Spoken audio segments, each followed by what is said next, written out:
சிம்சோன் ஒரு பிரதிஷ்டையிலே இருந்த ஒரு மனிதன். Samson was in his consecration. அவனுடைய பிரதிஷ்டை என்பது நசரேய பிரதிஷ்டை. His consecration was the Nazarite consecration. நசரேய பிரதிஷ்டைன்னு சொன்னா அவனுடைய தலையில சவரகன் கத்தி படவே கூடாது. The vow of a Nazarite means that his head should not be shaven. திராட்சரச சம்பந்தப்பட்ட எதுவுமே அவன் புசிக்கவோ குடிக்கவோ கூடாது. He should not drink anything which is of wine or eat it. என்னாகமம் 6ஆம் அதிகாரத்திலே நசரேய பொருத்தனை என்பது ஒரு விசேஷித்த பொருத்தனை என்று சொல்லி இருக்கிறார். Numbers chapter 6 we see that the vow of a Nazarite is a special vow. அவனுக்கு 7 ஜடை இருந்தது. He has 7 locks. அது எதை காண்பிக்கிறது? 7 விதமான பிரதிஷ்டையை காண்பிக்கிறது. It shows 7 kinds of consecration. 7 விதங்களிலும் அவன் தன்னை தீட்டுப்படுத்திக் கொள்ளவே கூடாது. He should not defile himself in 7 matters. என்ன நடந்துச்சு தெரியுமா? What happened was, அவன் ஒரு இடத்துல போய் சிக்கிக் கொண்டான். he went and got caught in a place. அவன் ஒரு பெரிய பராக்கிரமசாலி. He was a valiant man. இவன் எத்தனை வருஷம் பிரதிஷ்டையில இருந்தானோ அவ்வளவு பலன் அவனுக்குள்ள இருந்தது. To the years that he was in his consecration, he had so much of strength. பிரதிஷ்டையில இவன் ஸ்ட்ராங்கா இருக்க இவனை எதிர்த்து நிக்க எந்த சத்துருவுக்கும் அதிகாரம் இல்லை. As he was strong in his consecration, there was no enemy which could resist him. அவனுடைய சரீர பலனை காட்டிலும் பிரதிஷ்டை தான் அவனுடைய சரீர பலமுள்ளவனாய் மாற்றி இருந்தது. His consecration only made him stronger in his body. ஆனா என்ன நடந்தது? But what happened was, நியாயாதிபதிகள் 16ஆம் அதிகாரம் 17ஆம் வசனத்திலே அவனுடைய பிரதிஷ்டை உடைந்து போனது. Judges 16:17 we see that his consecration is broken. சூழ்நிலைகளின் மத்தியிலே உங்களுடைய பிரதிஷ்டைகளை நீங்கள் உடைத்து விட்டீர்களா? In the midst of your situations, have you broken your vow? பலவீனங்கள் மத்தியிலே உங்களுடைய பிரதிஷ்டைகளை நிறைவேற்றாமல் விட்டு விட்டீர்களா? In the midst of your weakness, have you been without paying your vows? பிசாசின் போராட்டத்தின் மத்தியிலே உங்களுடைய பிரதிஷ்டையை நீங்கள் நிறைவேற்றாமல் விட்டு விட்டீர்களா? In the midst of the struggle with Satan, have you stopped with performing your vows? ஆவிக்குரிய ஜீவிதத்திலே ஏற்பட்ட சோர்வுகளினாலே நீங்கள் பிரதிஷ்டையை விட்டு விலகி போய் விட்டீர்களா? Because of the weariness you have in your spiritual life, have you failed of paying the vows? பிரதிஷ்டையை அவன் விட்ட பொழுது அவனுடைய பலன் அவனை விட்டு போய் விட்டது. And he left the consecration, his strength. பிரதிஷ்டையை விட்ட பொழுது அவனுடைய தரிசனம் கண் பார்வை அவனை விட்டு போய் விட்டது. He lost his vision when he left the consecration. பிரதிஷ்டையை அவன் விட்ட பொழுது சுயாதீனம் அவனை விட்டு போய் விலங்குகளுக்குள்ளே சிக்கிக் கொண்டான். His liberty left out when he left his consecration and got பிரதிஷ்டையை இழந்த பொழுது அவன் பராக்கிரமசாலி இல்லாமல் ஒரு குரங்கு போல வேடிக்கை காட்டும் பொருளாக மாறிவிட்டான். When he lost his consecration, he was not a mighty man of valor, but he became like a monkey. அருமையானவர்களே, உங்களுடைய பிரதிஷ்டை உங்களை விட்டு போகும் பொழுதுதான் மற்றவர்கள் உங்கள் மேல் கை வைக்கிறார்கள். Dear beloved, when our consecration departs from us, others lay their hands on us. பிரதிஷ்டை உன் தலையில் இருக்க வரைக்கும் ஒருவனும் உன் மேல் கை போடுவதில்லை. Until you have your consecration on your head, nobody will put his hand upon you. பிரதிஷ்டை இழக்கும் பொழுதுதான் நீ வேடிக்கை பொருளாய் மாறுகிறாய். Only when you leave the consecration, you will become a உன்னுடைய பொருத்தனையை நீ இழக்கும் பொழுதுதான் நீ ஒரு குரங்கு போல மற்றவர்கள் உன்னை வேடிக்கை பொருளாக மாற்றுகிறார்கள். You will become like a show, like a monkey when you leave your consecration. ஆனா என்ன நடந்தது? What happened was, அழுதான். he cried. துக்கப்பட்டான். He was grieved. இன்னைக்கு உங்களுடைய எத்தனை பேர் இந்த பிரசங்கத்தை கேட்டு இந்த பொருத்தனைகளை நீங்கள் உடைத்ததுக்காக மனஸ்தாபப்பட போகிறீர்கள்? How many of you are going to repent because you have broken these vows? அவன் அழுதான். He cried. துக்கப்பட்டான். And he was grieved. கர்த்தரிடத்தில் போராடினான். He strived with the Lord. கர்த்தாவே எனக்கு ஒரு வாய்ப்பு தாரும் ஆண்டவரே. Lord, give me one chance. ஒரே ஒரு விசை எனக்கு இறங்கும் ஆண்டவரே. Just one time you be merciful on me. அவனுடைய துக்கத்தை தேவன் கண்டார். And the Lord saw his grievance. வேதம் என்ன சொல்கிறது தெரியுமா? What the word of God states. நியாயாதிபதிகள் 16ஆம் அதிகாரம் 22ஆம் வசனம். Judges 16:22. நியாயாதிபதிகள் அவன் தலைமையில் சிரைக்கப்பட்ட பின்பு திரும்பவும் முளைக்க தொடங்கிற்று. இன்றைக்கு இந்த கூட்டம் முடியறதுக்குள்ள உன்னுடைய பிரதிஷ்டை எல்லாம் பிசாசு சிரைச்சு எடுத்துட்டான். ஆனா கர்த்தர் மறுபடியும் உன்னுடைய பிரதிஷ்டையை முளைக்க வைக்க விரும்புகிறார்.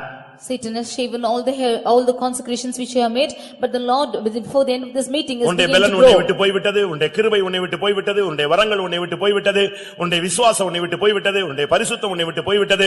अनेक ஆவிக்குரிய நன்மைகளை நீ இழந்து போன ஒரு நிர்பாக்கியசாலியாக துர்பாக்கியசாலியாக நீ இங்கே உட்கார்ந்திருக்கிறாய். You have lost your consecrations, you have lost your faith, you have lost all the holiness, and you have come into this state of despair that you have lost everything. இன்றைக்கு கர்த்தாவே, நான் என்னுடைய பிரதிஷ்டைக்கு மறுபடியும் வருகிறேன், என்னை பலப்படுத்தும், ஒரு விசை என்னை பலப்படுத்தும் என்று சொன்னால் நிச்சயமாக கர்த்தர் மறுபடியும் உன்னுடைய பிரதிஷ்டையை உன்னை புதுப்பித்து மறுபடியும் உன்னை ஆதி நிலவரத்துக்கு கொண்டு வர அவர் வல்லவராக இருக்கிறார். But if you should say, Lord, you revive me again that I should bring back to my consecration, the Lord is all powerful to bring you back to that state. திரும்பவும் அந்த பலத்தை அவன் பெற்றுக்கொண்டோமா இல்லையா என்பதை செக் பண்றதுக்கு ஒரு தூணை அசைத்து பார்த்தான்.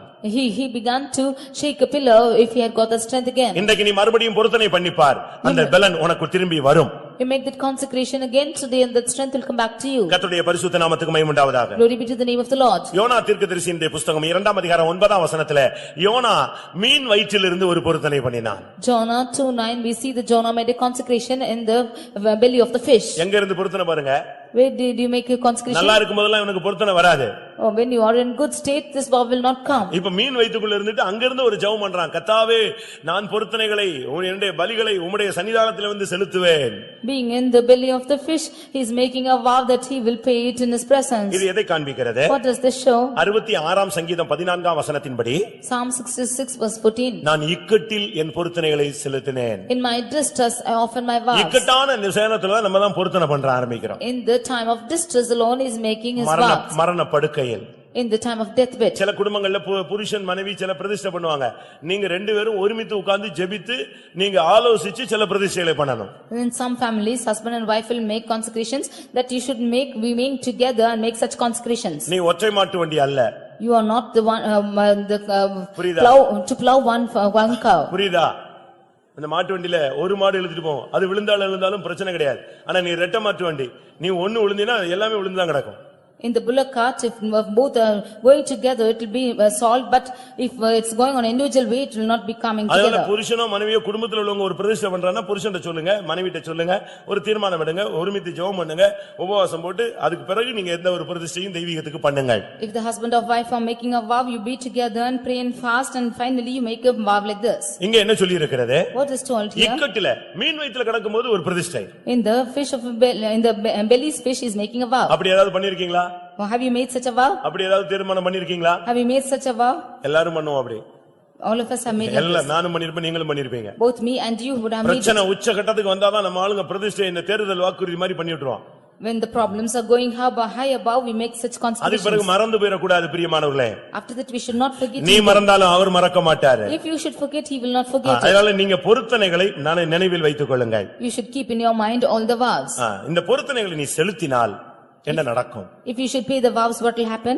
நாகும் 1ஆம் அதிகாரத்துல பார்க்கும் பொழுது Nahum chapter 1 15ஆம் வசனத்துல verse 15. யூதாவே நீ உன் பொருத்தனைகளை செலுத்து. O Judah, pay thy vows. நீ அப்படி பொருத்தனைகளை செலுத்தினால் துஷ்டன் வரவே மாட்டான். If you should perform thy vows, the wicked shall no more come to நாகும் thee. 1:15 வாசியுங்கள். இதோ சமாதானத்தை கூறுகிற சுவிசேஷகனுடைய கால்கள் மலைகளின் மேல் வருகிறது. யூதாவே உன் பண்டிகைகளை ஆசரி, உன் பொருத்தனைகளை செலுத்து. துஷ்டன் இனி உன் வழியாய் கடந்து வருவதில்லை, அவன் முழுவதும் சங்கரிக்கப்பட்டான். பிசாசு இனிமே உன் வீட்டு பக்கம் வரக்கூடாது, உன் வாழ்க்கையில வரக்கூடாது, ஊழியத்துல வரக்கூடாது, பிசினஸ்ல வரக்கூடாது, குடும்பத்துக்குள்ள வரக்கூடாதுன்னா இன்னைக்கு நீ ஒரு பொருத்தனைகள், நீ உன்னுடைய பொருத்தனைகளை செலுத்தி பழகு. If Satan should not come into your life or in your house or in your ministry or in your business, you will learn to pay your vows. உன்னுடைய யூதாவே உன்னுடைய பொருத்தனைகளை நீ செலுத்து, இனி துஷ்டன் உன் வழியிலே வரமாட்டான். O Judah, perform thy vows and the wicked shall no more pass through thee. பிசாசு சங்கரிக்கப்பட்டு போய்விடுவான். And Satan will be utterly cut off. இன்னைக்கு நீ பண்ண பொருத்தனைகள் எல்லாம் நீ செலுத்துறதுக்கு நீ தீர்மானம் எடு. உன் குடும்பத்துல இருக்கிற பிசாசு செய்வனை ஏவல் பில்லி சுனி எல்லாம் வெளியே போயிடும். You make a consecration to pay the vows today, and all the Satan and the witchcraft which is working in your house. உன்னுடைய பொருத்தனைகள் நீ உண்மையில அதனாலதான் இந்த பிசாசெல்லாம் வந்து குடிகொண்டு உள்ள உட்கார்ந்து ஆளுகை செய்கிறது. Because you are not faithful in your vows, and the Satan is dwelling in you and working in you. சங்கீதக்காரன் என்ன சொல்லுகிறான்? What does the psalmist say? 50ஆம் சங்கீதம் 14ஆம் வசனத்திலே 50th Psalm verse 16. ஸ்தோத்திர பலியிட்டு உன்னதமானவருக்கு உன் பொருத்தனைகளை செலுத்தி ஆபத்து காலத்தில் என்னை நோக்கி கூப்பிடு, நான் உன்னை விடுவிப்பேன், நீ என்னை மகிமைப்படுத்துவாய். You should offer the praise, and you may pay your vows, and when in the times of trouble you call upon me, and I will deliver நீ you. சும்மா ஸ்தோத்திர பலியிட்டா மட்டும் போதாது. You should not just offer உன் thanksgiving. பொருத்தனைகளை செலுத்தி ஆபத்து காலத்தில் என்னை நோக்கி கூப்பிடு. You pay their vows and call upon me in the day of trouble. நமக்கு இந்த மேல உள்ள வசனம் பிடிக்காது, கீழ உள்ள வசனம் மட்டும் எழுதிருப்போம். ஆபத்து காலத்தில் என்னை நோக்கி கூப்பிடு, நான் உன்னை விடுவிப்பேன், நீ என்னை மகிமைப்படுத்துவாய். We only like this verse that call upon me in the day of trouble, and I will deliver thee. இதிலிருந்து என்ன விளங்கிக் கொள்றோம் தெரியுமா? What do we understand from this? ஆபத்து காலத்துல அவரை நோக்கி கூப்பிடுவோம், ஆனா பொருத்தனைகளை செலுத்திட்டு அவரை நோக்கி கூப்பிடு. In the day of trouble we will call upon him, but you pay the vows and call பொருத்தனைகளை upon செலுத்தி him. நீ கூப்பிடு, கர்த்தர் உன்னை விடுவிப்பார். You pay the vows and call upon the Lord, நீ the Lord will deliver பொருத்தனைகளை you. செலுத்தாமல் அவரை நோக்கி கூப்பிட்டால் ஒண்ணுமே நடக்க கவனிங்க, இங்க ஒண்ணுமே நடக்காது. If you do not pay the vows and you call upon the Lord, nothing will happen. பொருத்தனைகளை செலுத்தாம நீ என்ன ஜெபம் பண்ணாலும் உனக்கு அது கேட்கப்பட முடியாது. If you do not pay the vows, how much way you pray, it will not be heard. உன் பொருத்தனைகளை செலுத்தி நீ ஆபத்து காலத்தில் அவரை நோக்கி கூப்பிடு. You pay thy vows and call upon him in the day of உங்கள் trouble. எத்தனை பேர் இன்றைக்கு பொருத்தனைகளை செலுத்த போகிறீர்கள்? Today how many of you are going to pay your vows? எல்லாரும் கண்களை மூடுவோமாக. Let's all close our eyes. நீ சரியான பொருத்தனை பண்ணி அதை நிறைவேற்றினால் நீதான் இயேசுவின் வருகையில போக முடியும். If you make a vow and pay it, then you will go in the coming of the Lord. 50ஆம் சங்கீதம் 5ஆம் வசனத்திலே சொல்லி இருக்கிறது, பலியினால் என்னோடு கூட உடன்படிக்கை பண்ணின என்னுடைய பரிசுத்தவான்களை கூட்டிச் சேருங்கள் என்பார். In 15 Psalm verse 5 he says, gather my saints together unto me, those who have made a covenant with me by நீ ஒரு sacrifice. பொருத்தனை பண்ணினால் அது ஒரு பலி செலுத்துவது போன்றது. If you should make a covenant, you should make a நீ ஒரு sacrifice. பொருத்தனை பண்ணினால் அது ஒரு காணிக்கை போன்றது. If you make a covenant, it is like an நீ offering. ஒரு பொருத்தனை பண்ணினால் அது பரிசுத்தமாய் தேவனிடத்தில் ஏற்றுக்கொள்ளப்படுகிறது. If you are making a covenant, it is accepted as in a holy Jephthah place. ஒரு பொருத்தனை பண்ணினான். Where Jephthah made a covenant, அந்த பொருத்தனையின் அடிப்படையிலே கர்த்தர் அவனுக்கு ஜெயத்தை கொடுத்தார். and because of that vow, the Lord gave me victory. உங்கள் எத்தனை பேருக்கு ஜெயம் கிடைக்க வேண்டும்? How many of you need victory? எத்தனை பேர் வாழ்க்கையில முன்னேற How வாஞ்சிக்கிறீர்கள்? many of you want to progress in your life? அப்படியானால் நீ ஒரு பொருத்தனை பண்ணி அதை நிறைவேற்று. If so, make a vow and perform it. பிசாசின் போராட்டத்திலே எத்தனை பேர் கலங்கி கொண்டிருக்கிறீர்கள்? How many of you understood going through the இன்னைக்கு நீ பண்ணி இதுவரைக்கும் பண்ணின பொருத்தனைகளை செலுத்த தீர்மானமிடு. இனிமேல் அந்த வல்லமை உன் வழியாக வரவே மாட்டான். Today you make a decision to perform the vows you have made thus far, he will never come more in your எல்லாரும் way. கண்களை மூடி முழங்கால் படியிடுவோம். Let us all close our eyes and kneel இந்த down. காலை வேளையில் பொருத்தனைகளின் தேவன் நம்முடைய மத்தியிலே வந்திருக்கிறார். The Lord as a God of vows has come in our midst this நீ morning. பண்ணின பிரதிஷ்டைகளை கர்த்தர் கேட்டிருக்கிறார், கண்டிருக்கிறார். அவைகள் உன்மேல் இருந்து கொண்டிருக்கிறது. The Lord has seen and heard all the consecrations and is in his heart. யுத்த களங்களிலே, And in the battlefield, வியாதி படுக்கையிலே, in the time of மரண sickness, போராட்டங்களிலே, in your death, இக்கட்டுகளிலே, in the type of affliction, நீ பண்ணின பொருத்தனை உனக்கு ஞாபகம் வருகிறதா? have you got this vows in your mind? அவாந்தர வெளியிலே கர்த்தர் உன்னை சந்தித்தாரே, உனக்கு நீ பண்ணின பொருத்தனை ஞாபகத்தில் வருகிறதா? The Lord met you in the wilderness, the vow which you have made, is it in your mind? எல்லாரும் கண்களை மூடி முழங்கால் படியிடுவோம். Let's all close our eyes and kneel down. கர்த்தர் உன்னோடு தான் பேசிக் The கொண்டிருக்கிறார். Lord is speaking to you. தேவனுடைய வார்த்தை உன்னோடு போராடி The கொண்டிருக்கிறது. word of God is striving with you. இந்த காலை வேளையிலே தன்னுடைய ஜனங்கள் பொருத்தனைகளை நிறைவேற்றும் வேண்டும் என்பதிலே தேவன் கவனம் உள்ளவராயிருக்கிறார். The Lord is very careful that his people should pay the vows this morning. எல்லா பிள்ளைகள் பெரியவங்க எல்லாரும் கண்களை மூடுங்க. All children and big people close your eyes. தலையை கீழ போடாதீங்க. Do not put your heads down. நீ வந்தது நீ தேவனுடைய வார்த்தையை கேட்க முடியாது, தூங்கி விட்டு போக அல்ல. You have come to hear the words of God and not to sleep ஏற்கனவே and go. தூங்கி கிருபையை இழந்து போனாய், இப்பொழுதும் பிசாசு உன்னோடு போராடுகிறான். Already you were sleeping and lost your blessing, Satan is striving with you now. வாழ்க்கையிலே முன்னேற முடியாமல் தடுமாறிக் கொண்டிருக்கிற சகோதரனே சகோதரியே, இன்றைக்கு ஒரு பொருத்தனை பண்ணு, அதை உன் வாழ்நாளில் நிறைவேற்று, தேவனிடத்திலிருந்து நன்மையை பெற்றுக்கொண்டு முன்னேறி செல்வாயாக. Brother, sister who is not able to progress in your life, you make a covenant today and perform it, and the Lord will make you to go ahead. நான் திரும்பவும் டைம் தருகிறேன். Again I give you some time. எல்லாரும் முழங்கால் போட முடிஞ்சா போடுங்க. காய் கால் ஒடிஞ்சிருச்சுன்னா நீங்க போடாதீங்க. If you are able to kneel down, do kneel down. தலையை உயர்த்தி தேவனை நோக்கி பார். You lift your heads and look unto the Lord. கர்த்தருடைய வார்த்தை உன் செவிகளை விட்டு போகாது. அது உன் ரெண்டு காதிலும் தொனித்துக் கொண்டு, நீ வீட்டுக்கு போனா கூட தொனிச்சுக்கிட்டு இருக்கும். இன்னைக்கு நைட் நீ படுக்கும்போது இது தொனிக்கும். நாளை காலையில நீ பொருத்தனை பண்ணினாயே, அதை நிறைவேற்றினாயா? உன்னுடைய இந்த கர்த்தருடைய வார்த்தை உன் வாழ்நாளெல்லாம் உன் செவிகளில் தொனித்துக் கொண்டிருக்கும். The word of the Lord will come and resound in your ears, whether you go to sleep or wake up in the morning, all the days of your life it will keep resounding in your ears. உன் பொருத்தனை நிறைவேற்றி விட்டாயா? Have you performed your vows? கர்த்தர் உனக்கு நினைப்பூட்டி இருக்கிறார். The Lord has reminded you. எல்லாரும் கண்களை மூடி கர்த்தருடைய பிரசன்னத்தில் தாழ்த்தி ஒப்புக்கொடுப்போம். Let us all close our eyes and humble ourselves in the presence of the Lord. யெப்தாவை ஜெயாலியாய் கர்த்தர் மாற்றினார். Jephthah was turned into a victorious நீ one. பொருத்தனை பண்ணு, கர்த்தர் உன் யுத்தத்தை ஜெயமா மாற்றிடுவார். You make a vow, the Lord will make your battle victorious. வேலை கொடுத்தால், The Lord will give you தொழில் work. விருத்தி அடைந்தால், The Lord make you progress in your இப்படி business. எல்லாம் நீ பண்ணியிருக்கிற. You have made the நீ இன்னைக்கு ஒரு பொருத்தனை பண்ணு, 4 மணிக்கு நான் எழும்புவேன்னு சொல்லு, கரெக்டா கர்த்தர் காலைதோறும் உன்னை எழுப்புவார். You make a vow that you will rise up early in the 4 o'clock and the Lord will wake you. நான் 1 மணி நேரம் முழங்கால் போடுவேன்னு சொல்லு, கர்த்தர் உன் தள்ளாடுகிற முழங்கால்களை கர்த்தர் பலப்படுத்துவார். You make a vow that you will kneel down for an hour and the Lord will restore your strength back. 10 அதிகாரம் படிப்பேன்னு சொல்லி அதை ஃபாலோ பண்ணு, சாகர வரைக்கும் உன் கண்கள் மங்கி போகாது. You make a vow that you will read for 10 chapters and your eyes will never go dim until death. நீ ஒரு பொருத்தனை பண்ணு, கர்த்தர் உன் குடும்பத்தை உன் பிள்ளைகளை செழிக்கச் செய்வார். You make a vow unto the Lord will make your house to prosper. ஊழியர்களே, மறுபடியும் உங்களை பிரதிஷ்டை பண்ணுங்கள். கர்த்தர் உங்கள் ஊழியங்களிலே பிரகாசிக்க விரும்புகிறார். Servants of God, make a consecration in your ministry. The Lord wants to enlighten your ministry. Hallelujah. Praise the Lord. Praise the Lord. Praise the Lord. Dikadabalam tidamanya. கர்த்தர் உன்னோடு தான் பேசிக் கொண்டிருக்கிறார். சில வசனங்கள் உன் இருதயத்தை குத்தி இருக்கிறது. சில வசனங்கள் உன் இருதயத்திலே சிங்காசனம் போட்டு உட்கார்ந்து விட்டது. சில வசனங்கள் உன்னோடு மனதில் போராடி கொண்டிருக்கிறது. செய்யலாமா, செய்ய வேண்டாமா, நிறைவேற்றிடுமா, இதுதான் சொல்றாரோ இல்ல இதை சொல்லாமா அதை சொல்றாரோ, ஒரு பெரிய போராட்டம் உனக்குள் நடந்து கொண்டிருக்கிறது. கர்த்தர் திட்டவட்டமாய் உன்னோடு இடைப்பட்டுக் கொண்டிருக்கிறார். ஆமென். அருமையான தாய் தகப்பன்மாரே, நீங்கள் உங்கள் பொருத்தனைகளை நிறைவேற்றாத பட்சத்தில் தான் உங்கள் பிள்ளைகளுடைய வாழ்க்கையில பயங்கர போராட்டங்கள்.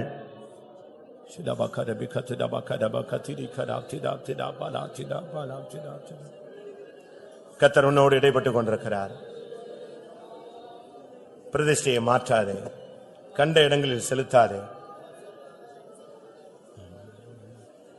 அதை செலுத்த தாமதம் பண்ணாதே,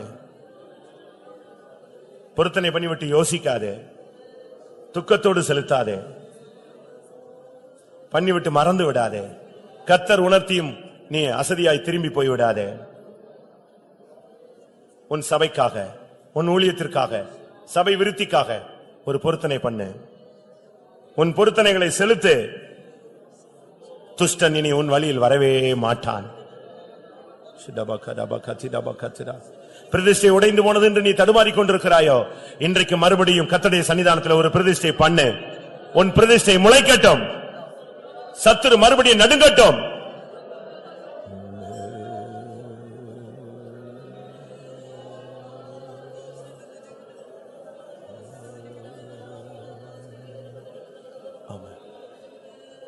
நான் தான் அதிக பொருத்தனை பண்ணி அதை நிறைவேற்றாத நபர் என்று எத்தனை பேர் ஒத்துக்கொள்கிறீர்கள்? கைகளை வைத்துங்க பார்க்கலாம். உன்னை குற்றவாளியாக்க அல்ல, கர்த்தர் இதை கண்டு உனக்கு ஒரு கிருபை தருவார். இனிமேல் நீ அதை நிறைவேற்றக்கூடிய வல்லவனாய் மாறுவாய். எத்தனையோ பொருத்தனை பண்ணினேன், சூழ்நிலைகள் மத்தியில, இக்கட்டு மத்தியில, படுக்கையில, என்னுடைய வியாதி படுக்கையில, மரண படுக்கையில, பயங்கரமான நெருக்கத்துல, நான் தேவனோடு தனிமையில பல பொருத்தனைகளை பண்ணியிருக்கிறேன். அதுல சில காரியங்களை நிறைவேற்றி வருகிறேன், சிலவற்றில நான் உண்மை இல்லை என்று தலைவர் ஒத்துக்கொள்கிறீர்கள்? கர்த்தாவே மன்னிப்பீராக. சிம்சோன் அழுதான், எனக்கு ஒரு வாய்ப்பு தாரும் ஆண்டவரே, மறுபடியும் நான் உமக்காய் வாழ்ந்து மரிக்க விரும்புகிறேன். ஒரு சான்ஸ். நான் பிரதிஷ்டை புதுப்பிக்கப்பட்டவனாய், பலன் அடைந்தவனாய் என் ஓட்டத்தை முடிக்க வேண்டும். எத்தனை பேர் அப்படி வாஞ்சிக்கிறீர்கள்? ஒரு விசை எனக்கு அந்த கிருபை தாரும், அந்த பலன் தாரும், அந்த விசுவாச ஜீவியம் தாரும், அந்த பரிசுத்த ஜீவியம் தாரும். ஓ, நான் உமக்காக மரிக்கவே வாஞ்சிக்கிறேன்.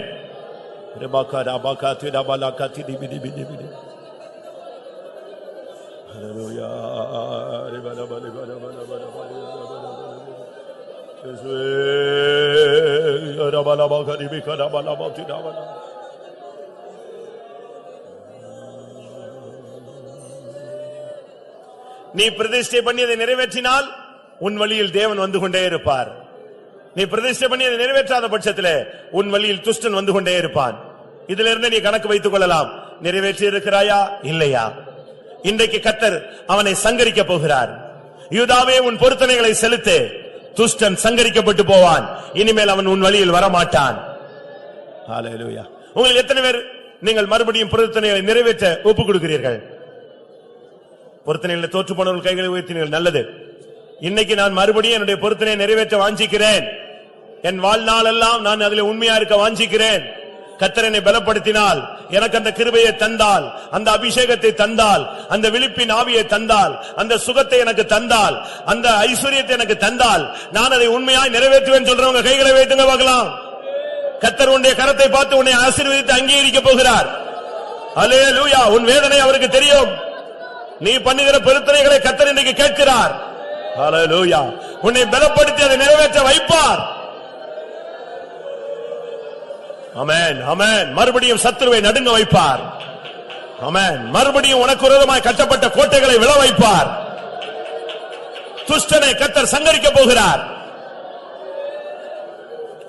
ரிபாலா பாலா பாகரா பாகதா பாலா பாலா பாகரா பாலா பாகரா.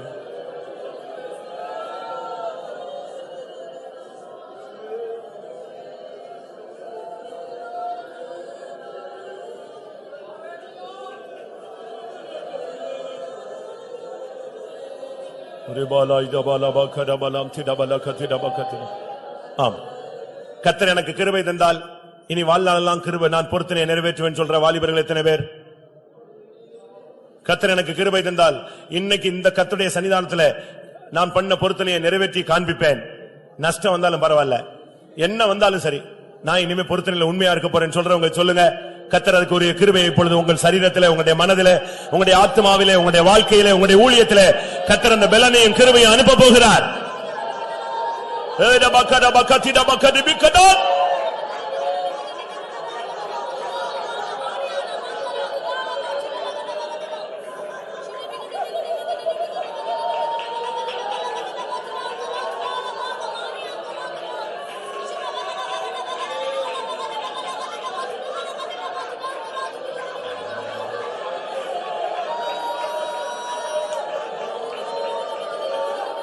ஆமென். உன் பிரதிஷ்டையை நீ இழந்து போன நேரத்தில் தான் மனிதன் உன்மேல் கை போட்டான். அந்நிய வல்லமைகள் உன்மேல் தலையை தூக்கினது. அநேக போராட்டங்கள் உன் பொருத்தனை உடைக்கப்பட்ட பின்புதான் உனக்கு வந்தது. இன்றைக்கு கர்த்தர் உனக்கு மறுபடியும் அதை நினைப்பூட்டுகிறார். நீ பொருத்தனை பண்ணு. உனக்கு விரோதமாய் எழுப்பப்பட்டவன் விலகி போவான். உனக்கு விரோதமாய் பேசுகிறவன் விலகி போவான். உன் வழியிலே வருகிற துஷ்டரை கர்த்தர் சங்கரித்து போடுவார். ஹல்லேலூயா, ஹல்லேலூயா, ஹல்லேலூயா. இகரபல கத்திடப கரப கத்திட.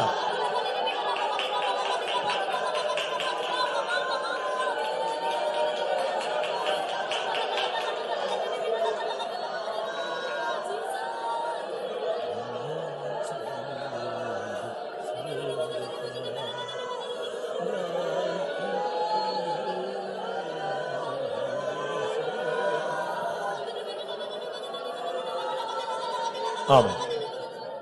இந்த பிரசங்கத்தை கேட்டேன். ஆனால் பயங்கர குழப்பமாக இருக்கிறது. அந்த பொருத்தனையா, இந்த பொருத்தனையா, இதை விடவா, அதை விடவா, அதை நிறைவேற்றவா, இதை நிறைவேற்றவா, இதெல்லாம் நான் எப்ப செய்ய முடியும், எப்படி செய்ய முடியும்? கர்த்தாவே, நீர் என்ன சொல்ல விரும்புகிறீர்? எனக்கு பயங்கர போராட்டமாக இருக்கிறது என்று எத்தனை பேர் குழம்பிக் கொண்டிருக்கிறீர்கள்? கர்த்தாவே, எனக்கு தெளிவா என்னோடு இடைபடும். நீர் சொல்லுவதை நான் செய்கிறேன் என்று எத்தனை பேர் ஒத்துக்கொள்ளுகிறீர்கள்? கர்த்தர் உன்னோடு பேச போகிறார். உன் ஜெபத்துக்கு கர்த்தர் பதிலளிக்க போகிறார். எனக்கு ஒரு நிச்சயம் உண்டு.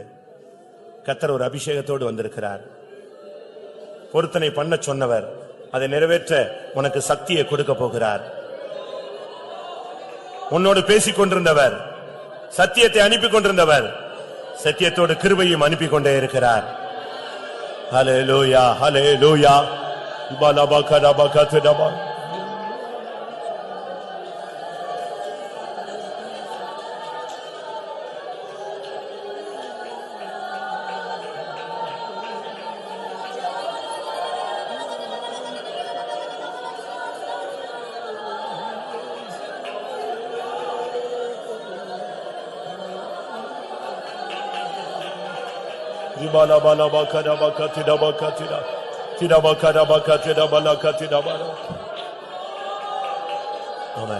கர்த்தர், நீ இந்த பொருத்தனை பண்ணு, இந்த காரியத்தை நீ இப்படி செய், இந்த காரியத்தில் நீ இப்படி நடந்து கொள், இந்த காரியத்தில் நீ இப்படித்தான் இருக்க வேண்டும், அப்படி எனக்கு சொல்லி கர்த்தர் என்னை நடத்தினால் நான் அதற்கு அப்படியே கீழ்ப்படிவேன் சொல்றவங்க எத்தனை பேர்?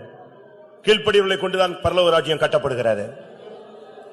கர்த்தர் என்று சொல்லட்டும், நான் அப்படியே செய்வேன் சொல்றவங்க கைகளை வைத்துங்க பார்க்கலாம். அவர் எனக்கு உணர்த்தட்டும், அவர் எனக்கு போதிக்கட்டும். நான் அவர் பிள்ளை, நான் அவருடைய ஸ்டூடெண்ட். அவர் எனக்கு சொல்லட்டும், என் தகப்பன் என்று சொல்லட்டும், நான் அப்படியே செய்வேன். ஹல்லேலூயா. நான் அதுல மாறவே மாட்டேன். ஹல்லேலூயா, ஹல்லேலூயா, ஹல்லேலூயா.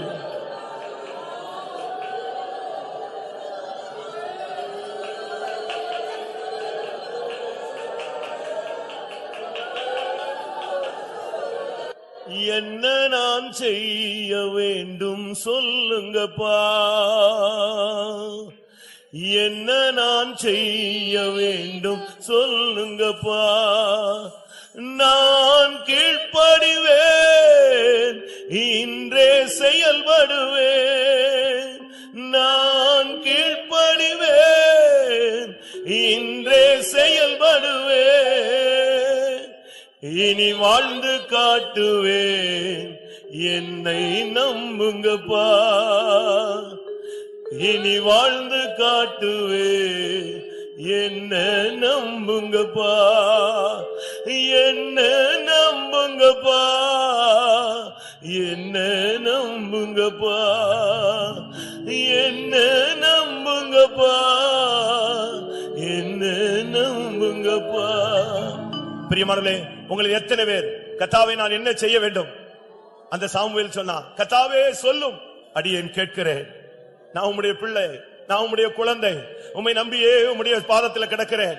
நான் என்ன செய்யணும்னு ஒரு வார்த்தை சொல்லுங்க, நான் அதை அப்படியே செய்யறேன். ஆமென். இதுவரைக்கும் நான் கீழ்ப்படியாதது உண்மைதான், ஆனா இன்றைக்கு நான் கீழ்ப்படிவேன், இன்றைக்கு நான் அதை செய்வேன். ஆண்டவரே, இதுவரைக்கும் நான் செய்த தவறுகளினால் நீர் என் மேல் இருந்த நம்பிக்கை உங்களுக்கு போய்விட்டது, ஆனா இன்னைக்கு நம்புங்க, நான் அதை செய்வேன். எத்தனை பேர் சொல்லுகிறீர்கள்? என்ன நான் செய்ய வேண்டும் சொல்லுங்கப்பா, என்ன நான் செய்ய வேண்டும் சொல்லுங்கப்பா, நான் கீழ்ப்படிவேன், இன்றே செயல்படுவேன், நான் கீழ்ப்படிவேன், இன்றே செயல்படுவேன், இனி வாழ்ந்து காட்டுவேன், என்ன நம்புங்கப்பா, இனி வாழ்ந்து காட்டுவேன், என்ன நம்புங்கப்பா, என்ன நம்புங்கப்பா, என்ன நம்புங்கப்பா.